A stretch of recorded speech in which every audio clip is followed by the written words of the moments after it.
Hello friends, welcome to Diya Samayal. இன்னைக்கு என்ன சமைக்க போறேன்னா பீர்க்கங்காய் தோல் வச்சு ஒரு துவையல் தான் பண்ண போறோம். இந்த துவையல் பாத்தீங்கன்னா நீங்க சாம்பார் சாதம், ரசம் சாதம், கீரை சாதம், தயிர் சாதத்துக்கு கூட வச்சு சாப்பிட்டு பாருங்க. செம்ம டேஸ்டா இருக்கும். வாங்க எப்படி செய்யறதுன்னு பார்க்கலாம். சமையல் அறைக்கு போறதுக்கு முன்னாடி இப்பதான் ஃபர்ஸ்ட் டைம் என் சேனலை பாக்குறீங்கன்னா என் சேனலை சப்ஸ்கிரைப் பண்ணிட்டு பக்கத்துல இருக்க பெல் ஐகானை கிளிக் பண்ணிட்டு வாங்க.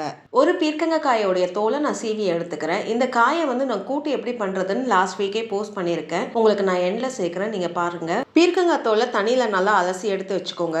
ஒரு பேன் எடுத்துக்கோங்க. பேன் நல்லா சூடான பிறகு ஒரு ஸ்பூன் எண்ணெய் சேர்த்துக்கோங்க. எண்ணெய் நல்லா சூடான பிறகு பீர்க்கங்காய் தோலை சேர்த்துக்கோங்க.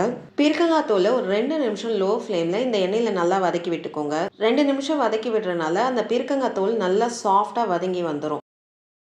2 நிமிஷம் வதக்கி விட்டதுல பீர்க்கங்காய் தூள் நல்லா சாஃப்டா வதங்கி வந்திருக்கு. இப்போ இது ஒரு பிளேட்ல எடுத்து வச்சுக்கோங்க. பீர்க்கங்காய் தூள் வதக்கின அதே பேன்ல ஒரு ஸ்பூன் எண்ணெய் சேர்த்துக்கோங்க. 1 டேபிள் ஸ்பூன் உளுந்து சேர்த்துக்கோங்க. 1 டேபிள் ஸ்பூன் கடலைப்பருப்பு சேர்த்துக்கோங்க. 1/4 ஸ்பூன் சீரகம் சேர்த்துக்கோங்க. பருப்பு ஓரளவுக்கு செவந்து வர அளவுக்கு வறுத்து விட்டுக்கோங்க. ஒரு நிமிஷம் வதக்கி விட்டீங்கன்னா அது ஓரளவுக்கு செவந்து வந்துடும். உளுந்தும் கடலைப்பருப்பும் ஓரளவு செவந்து வந்திருக்கு. இப்போ இதில் 7லேருந்து 8 காஞ்ச மிளகாய் கிள்ளி சேர்த்துக்கோங்க. உங்கள் காரத்துக்கு ஏற்ற மாதிரி நீங்கள் கூடவோ குறைவோ சேர்த்துக்கோங்க. கொஞ்சம் பெருங்காயத்தூள் சேர்த்துக்கோங்க.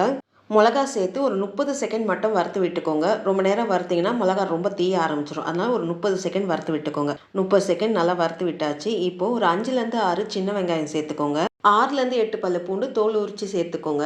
ஒரு பத்த தேங்காவை நறுக்கி சேர்த்துக்கோங்க. கொஞ்சம் கருவேப்பிலை சேர்த்துக்கோங்க. எல்லாம் ஒன்று சேர ஒரு 2 நிமிஷம் லோ ஃப்ளேம்ல நல்லா வதக்கி விட்டுக்கோங்க. இந்த 2 நிமிஷம் வதக்கி விடலே அந்த வெங்காயம் நல்லா சாஃப்டா வதங்கி வந்துடும். தேங்காவும் அதோட ஈரப்பதம் போய் நல்லா மொறு மொறுன்னு வதங்கி வந்துடும்.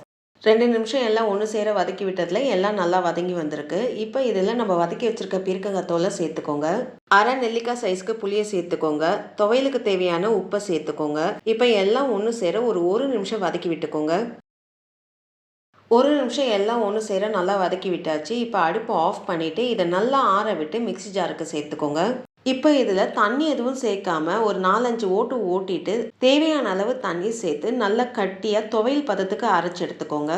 இந்த அளவுக்கு கட்டியாக அரைச்சி எடுத்துக்கோங்க. ஒருவேளை நீங்கள் இட்லி தோசைக்கு சாப்பிட்ற மாதிரி இருந்தால் கொஞ்சம் அதிகமாக தண்ணி சேர்த்து சட்னி பதத்துக்கு நீங்கள் அரைச்சி எடுத்துக்கோங்க. இப்போ நம்ம இதில் தாளிச்சு கொட்டிடலாம். தாளிக்க 1லேருந்து 2 ஸ்பூன் எண்ணெய் சேர்த்துக்கோங்க. 1/2 ஸ்பூன் கடுகு சேர்த்துக்கோங்க. 1/2 ஸ்பூன் உளுந்து சேர்த்துக்கோங்க. கடுகு நல்லா வெடிச்சு உளுந்து நல்லா செவக்க ஆரம்பிக்குது. இப்போ கொஞ்சம் கருவேப்பிலை சேர்த்து கருவேப்பிலை நல்லா பொரிஞ்ச பிறகு துவையலில் சேர்த்துக்கோங்க.